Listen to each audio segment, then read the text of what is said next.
Election commission نے تمام سیاسی جماعتوں کے سربراہان کو گزشتہ مالی سال کے گوشتوارے جمع کرانے کے لیے خطوط لکھ دیے. سالانہ آمدنی، اخراجات، فنڈنگ کے ذرائع، اثاثجات اور واجبات کی تفصیلات طلب. نگراں وفاقی کابینہ کی حلف برداری ایوان صدر میں کچھ دیر کے بعد ہوگی. ایوان صدر میں تقریب کی تیاریاں مکمل کر لی گئیں. چیف جسٹس سپریم کورٹ سے چیف الیکشن کمشنر سکندر سلطان راجہ کی ملاقات. تقریباً 2 گھنٹے جاری رہنے والی ملاقات میں عام انتخابات کے معاملے پر گفتگو کی گئی. وزیر اعلیٰ بلوچستان عبدالقدوس بزنجو نے نگراں وزیر اعلیٰ کے لیے پارلیمانی کمیٹی کو 2 نام دے دیے. علی حسن زہری اور نصیر احمد کے نام شامل. نگراں وزیر اعلیٰ پنجاب محسن نقوی نے جڑاوالا کے متاثرہ مقامات کی بحالی اور لوگوں کے نقصانات پورا کرنے کا اعلان کر دیا. بین المذاہب ہم آہنگی کی ضرورت پر زور.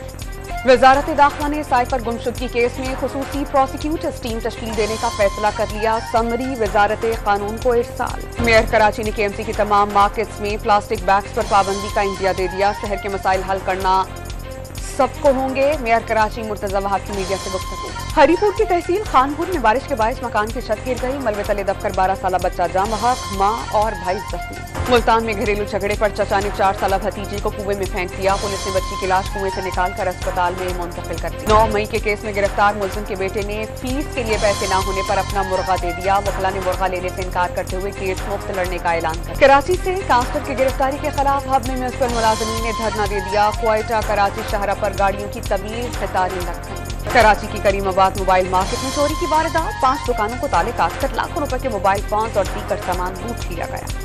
اور افغانستان کے خلاف ون ڈے سیریز کا مشن. قومی کرکٹ اسکواڈ لاہور سے کولمبو پہنچ گیا.